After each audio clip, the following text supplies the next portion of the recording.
back to DVC Weekly. This is episode 182. My name is Jason Erpelding. I'm the broker of Buy and Sell DVC. I'm here with Scott Ferrioli. I'm the owner of DVC-Rental.com. Remember the dash to save the cash, and Buy and Sell DVC.com. And today is July 31st, 2024. So if you own a December use share and you have any points left from 2023 that you don't plan on using, but for the end of November of this year, today is your last day to bank those points. And for those not familiar with how that works, that person with that December use share banks the points, and then they need to use them between 12/1/24 and 12/1/25. So the 11-month window from today, I guess, is June 30th. I always get this wrong on the July 31st. Is it June 30th? I believe so. Yes. It's always a tricky one. This one was, I should have skipped over this. And the 7th window, I guess, is February 28th. I don't know. So, but as always, remember DVC-Rental for your rental needs, DVC-Rental.com. Remember the dash to save the cash. And if you're looking to sell your points or buying a DVC, it's buy and sell DVC.com. And today on the buy and sell side of things, I'm back at Vero Beach. Ooh. Shocker. So this year, for the first time that I can remember, Orange County schools finished before Memorial Day. So we went to Vero Beach, checking in Monday, Memorial Day, checking out Friday, May 31st, 2024. It was 10 points a night for those 4 nights, 40 points for those. I mean, you can't really beat that. It's great. Because, I mean, you're going, it didn't rain at all. I mean, it's like the 6.9 at Hilton Head, but that's in January. School's going on and it's cold. Yeah. So this, I mean, you just couldn't beat it. We left early at the house. We were by the pool by 10 a.m. I just, I may not go in order here because random thoughts come into my head. But last year he gets very excited about Vero. Last year we started using a, I call it like a foldable wagon. And then so like you take your stuff and you have the foldable. I don't remember anyone with foldable wagons last year. This year, there was 10 to 15 foldable wagons there. Now that is the, I'm not saying that we started this Vero Beach trend, but now that's the trend at Vero Beach. And you have families with little ones inside the wagon as well. So, but there were a lot of wagons at Vero Beach. I'm picturing your wonderful wife pulling you down the beach in the wagon. And let's see. I mean, we did everything. We played some cornhole, the paper airplanes, pool time, water slide races, pool games, mini golf, s'mores. I mean, I will give you the quote unquote cheat code for the s'mores. So, the s'mores are every other night at 8:30. And I believe when I say every other night, I think it's Monday, Wednesday, Friday night. Now I can't remember if it's Monday, Wednesday, Friday, or Tuesday, Thursday, Saturday. But they sing a bunch of songs. What I'm saying is you can show up at 8:30, you can participate in the songs, you can do everything, or you can just show up at 8:50. They'll be wrapping up the songs, and you can just get right there in line if you want. He's all about the s'mores, but not about the singing, huh? Well, I'm just saying, it's just an option. Trust me, nobody wants to hear me sing either. There's those. I mean, you've been there for the singing, right, or no? No, I'm being corrected that yes, I have. I don't recall. I remember. I'm at Hilton Head. Yeah, trying to correct me. She wrong. That was at Hilton Head. I have not at Vero Beach. Oh, really? Nope. So, do they do the songs at Hilton Head or no? They do. It's like crazy, silly songs. Yes. Okay. Yes. So like if you were, I picture like if you went away to like a sleepaway camp, like silly, fun songs. But like I forget what it was. It was a shark song, not like a baby shark. It was before that, but it was like a whole different shark. It was a whole shark thing. So yeah, they do that, and then so there is a small group of people that shows up at 8:50 at Vero Beach for the s'more. So you keep that in mind. I gotta check this out. I can't remember if the last time I got s'mores at Vero. I don't know if I've ever done it, to be honest. I think I need to check them out. And you get unlimited s'mores there. I mean, it's probably the same at Hilton Head, but it's It was a long time ago. It's a Hilton Head. It's unlimited s'mores though. I know some places at Disney property they'll give you free marshmallows, but if you want s'mores, they charge you. Oh really? I think they started doing that at Animal Kingdom, didn't they? Yeah. At the Walt Disney World properties, marshmallows are free, but s'mores there's a fee to get you have to buy a s'more kit from them. So Vero Beach, it is full s'mores as of now that we know of, full s'mores, no fees. And I mean, I don't know. Sometimes there's stuff I don't know if I should say this. I don't think it's going to go blow up, but like, so there was teenagers that were requesting whole Hershey's chocolate bars, and then they were given to them. Ooh.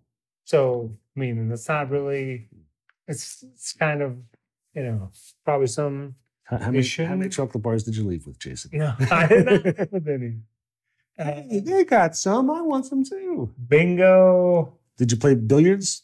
Pool? No, I didn't play. But what's funny is that's one thing where I see like on Facebook, somebody will say, I wish they had, like, some people want to do something extra with the bar using that area because they never see anyone playing pool. Really? But I see someone playing pool my kids always play. All the time. Yeah, they're always playing. Yeah. Yeah. I see someone playing pool. I like, of the three things, cornhole, pool, and shuffleboard, the one I see the most is pool. Yes. Playing pool. Agreed. Let's see. Oh, and then we started this trend where like we would mainly be at the pool during the day. And then of course we're going back to the room for different breaks and things like that. But then we would go to the ocean like at 3:30 or 4. And remember, of course, it's on the East Coast. So now the sun's behind you. Oh, it was perfect because you're going there and the ocean definitely was not too warm. It was actually, it's not to, use the word cold. It was cold. It was nice, refreshing. My kids loved it. We couldn't get them out. Like they'd be in the ocean for 90 straight minutes or 2 hours. So I'm going to bring this up. You've gone to the ocean a bunch there. Mm-hmm. I've gone to the ocean a bunch there. Never ever an issue, right? Right. I'm starting to get scared of sharks. There's been so many Florida shark things in the news for the past couple months. We're supposed to be going down to Vero Beach soon, and I'm a little concerned about going in the water. There's been a lot of shark sightings in Florida, and I'm like, never really too worried about that in the past. I knew it's always a possibility, but I'm like, there's been a lot of shark things. How do you feel about that? Are you just like that silly Scott? They would just, because again, you're not going that far out. So But a lot of these attacks, I think, have been in like shallow water, like waist deep or less. I guess I'd be more concerned if there was, 3 to 5 people surf fishing, because then I feel like maybe bringing in the fish and the fish are trapped in them. If let's say there's because you can go down to Vero. So let's say you walk down to Vero Beach and you go 60 yards to the right of the crowd or 60 yards to the left of the crowd. Like all of a sudden, there's no one there. There's no one now 30 to 40 feet to the left and right of you. And you have it to yourself. There's no one surf fishing. I would not be concerned with any sharks or anything. Okay. Good to know. Let's see. Oh, and I have on here my 12-year-old. He's addicted to pin trading. So he's pin trading all the time. And then my 14-year-old, again, he just loves how everything is so we're in the inn. So you have the inn and the pool's right there and the beach is right there. Like everything is right there and the drink refills are right there. So literally, and right by the pool, you've got the billiards and you've got ping pong and everything, and the shuffleboard and the golf is right there. And everything is so nice and compact. You're absolutely correct. And then like we said this before, but the resort is like always at like 100% occupancy, but however it works out, it never feels like it is, because again, there's no issue with people, putting towels on the chairs, no issue with beach chairs. As far as renting beach chairs, that I don't know because we don't rent the beach chairs, but there's usually, I call them like the book club, the people that are, they've rented the chairs from Disney and they're on those chairs reading their books all day. So, and then, so I'm AB negative, I still didn't get bit the whole time I was there. My wife, I forget what her blood type is. She probably got bit, say 15 times. My 14-year-old, he didn't get bit at all. My 12-year-old, he had 2 bites that were pretty bad. But I did post it on the Vero Beach, and there are a lot of people. I mean, when I say a lot, there are more people that they don't get bit at all either. You know, they would comment that I never get bit, but my husband gets bit or whatever. So there's, for those that don't know, these are the no-see-ums. These are tiny, tiny little like flies that they're at Vero. They do bite you, and Jason never gets bit. I get bit somewhat. My wife gets bit a lot more than me, I guess. You know, you joke around that she's sweeter than me, so they go for her blood. But I know Jason never gets bit. He's so lucky. So I mean, I understand. They're annoying. I mean, if everyone in your family, you know, is one of those people that attracts them and you always get bit, yeah, you're probably not going to have a good time there. I mean, that's just something that, I mean, I guess you'd have to experience. But it seems like it's one of those things where it either, if it happens, it's probably going to happen every time. If it doesn't happen, it's probably never going to happen. So it's mostly at dusk and dawn as well. Right. So it's not like it's the whole time you're getting bit. Normally it's early in the morning or late in the evening as the sun's going down. So it's manageable. Even if you get bit, normally it's manageable. But you can bring your own spray, or they have like a pump thing there that you could put stuff on you to try to keep them away. Some people say it works for them. Some people it doesn't.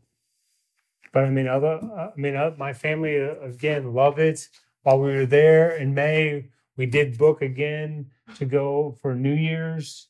That's just 2 nights of we jumping in the pool at midnight again. But I mean, the drive from Orlando to the Treasure Coast, I mean, it's a breeze. I mean, it's just, and then the whole, like the Vero Beach, Sebastian area, it's a very friendly area. So we had a good time. So no complaints. And have you gone for ice cream since you've been there? We found an ice cream shop that we went to last time, and I think we're gonna start doing that going forward. Just for the whole beach vibe, just stop and we'll get ice cream or something with the kids. Saw that. I mean, I've seen it on the Facebook. I forget the name of it. Is that I don't know if that's the one you're going to. I think there's a couple of them. I forget which one we went to. It's you leave the resort, you know, you go over the bridge, you get to that first light. That's A1A, right? No, that's not. Oh, the A1A is what the hotel's on. That's not A1A. Go over the bridge away from the resort. Make a right. It's down there on the right-hand side. Okay, so it's pretty close. Yeah, it's probably only 5 minutes from. Oh, okay, yeah, because the other one that people mention a lot, it's like 12 minutes away. So. Okay. I'm sure there's a bunch of them, but yeah, we went to that one last time. The guys, I think one of the owners was there as well. Just like really, they were like really, really nice, very laid back. It's, you know, a small community feel to it. It was nice. Nice. And then now we're on to the food review of the week. Come here, I'm gonna eat you! Get in my belly! We better get going with the food review. We've spent a lot of time talking already. So for today's food review, oh no, I'm back at T-Rex again for my birthday lunch. Last time we reviewed the terrible fried shrimp that they had. We gotta see if I could do better this time. I opted for the Megasaurus burger. It's a mammoth version of the Bronto burger, served with seasoned fries, lettuce, tomato, onion, and pickles, served on the side for $24.99. Their seasoned fries barely had any seasoning on them at all. And for the upgraded, you know, like mammoth version, it was not a large burger at all. It was just like 2 smash burgers. It was fair at best. I give it like a 6.3. The main thing is that you can pretty much just get a double like smash burger and fries at like a Culver's for like a third of the price, and it was just as good or better. And at least at Culver's, I can get the fried cheese curds as well. So 6.3, it was fair, insanely overpriced. And for a Megasaurus burger, that's supposed to be their big upgraded one, literally just 2 smash burgers that are this thick. So it was not big at all. It was kind of disappointing. And now we're on to the rental side of things. So on the rental side, we're going to be going long on this one. I posted in our resales group, the Disney Vacation Club Resales DVC on Facebook. You know, for those of you who've been to Walt Disney World and been to Disneyland as well, which one do you prefer? And this is a lot further apart than I thought. Walt Disney World got a 78% and Disneyland only got 22%. When I cut this off, this was at like 150 votes. There's not as many comments as the one Jason did the other day. Well, like I think it was last week, but I took a couple of these. I'll do a couple. I won't go too long here. Candy says, for a long weekend trip, California, Disneyland, longer week or so, family vacation, Disney World. Cars Land is cool, and you can see a lot of things at both parks at Disneyland in 2 to 3 days. More time is needed at Disney World to enjoy everything there is to offer. Lauren says, I love Disney World because you get more bang for your buck. 4 parks, water parks, mini golf, more theme resorts, more rides. Disneyland is the OG, but smaller. Incredicoaster is incredible. Space and Pirates are much cooler, and the weather is usually amazing in Southern California, which I do agree with. Kathy says, Walt Disney World is larger, there's more to do, and the cast members are much nicer and more attentive, which I have found as well. Disneyland does have a couple rides we love, and it's great to visit if you've never been. Stacy says they prefer Disney World. She loves the rides at Disney World. They're easier and bigger for people to ride. My son is a tall, skinny guy, and he had a hard time fitting on some of those Disneyland rides. Ron says, Walt Disney World's nicer for a longer trip. I enjoyed a few days at Disneyland a few years ago. I'd do similar again. Just spent a couple days at Disneyland Paris and thought it was nice as well and would visit there again also. Disneyland Paris got away from me, but maybe next year. Kelly says, mainly love Disney World because it's close to me. Disneyland's across the country, so it's hard to get to. Also, DVC is very hard to book there at 7 months out, which is absolutely true.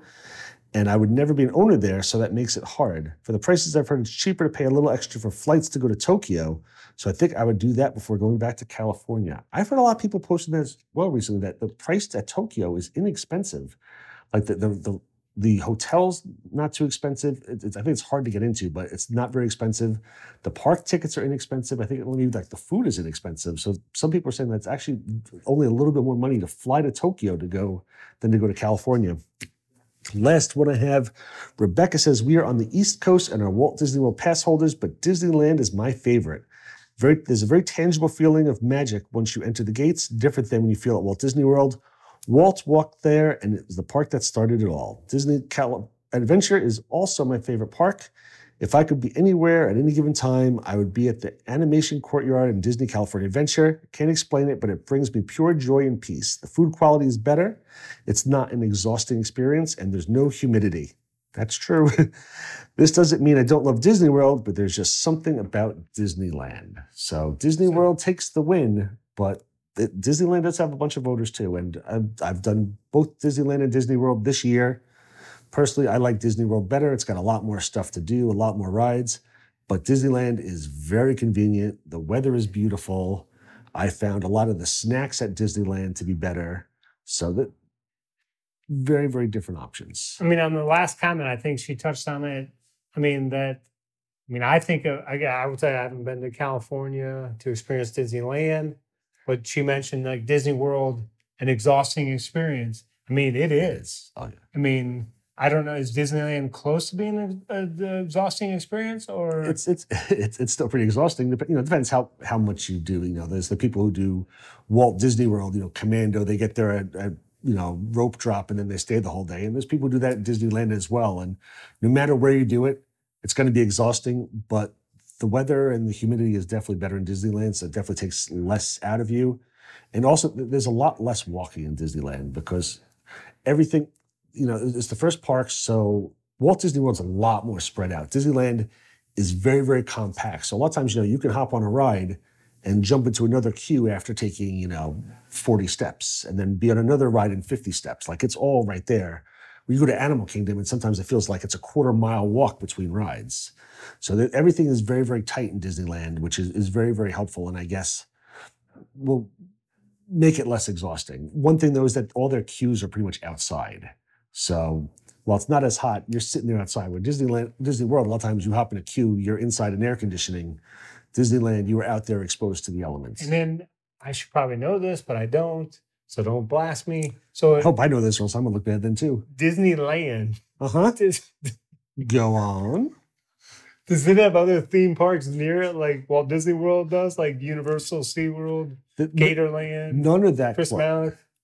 None of them are that close. There's Knott's Berry Farms and there's Universal and stuff. But I think all of them are maybe like a half hour away. Mhm. And don't be wrong, Universal's like 20 minutes from Disney. So I mean, so there is other options there.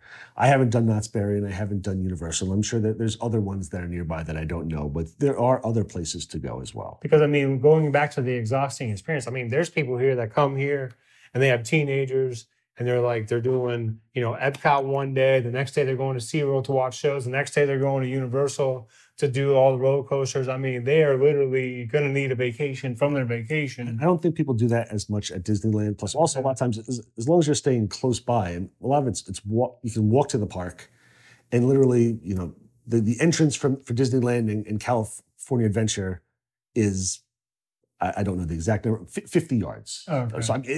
So they're right by each other.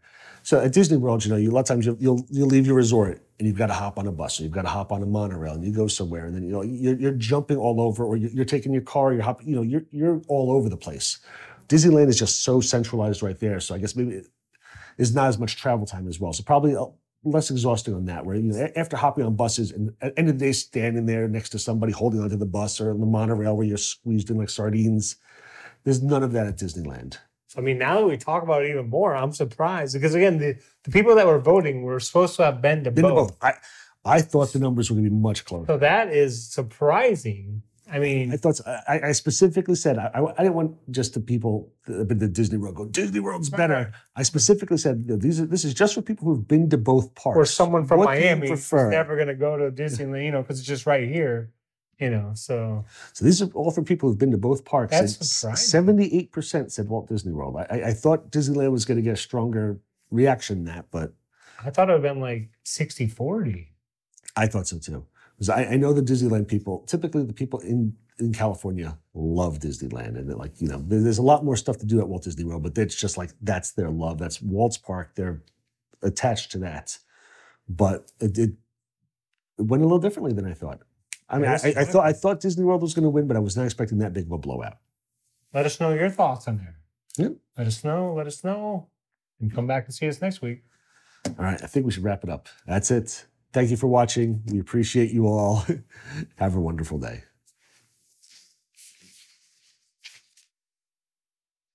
How long was that one? When did that one start?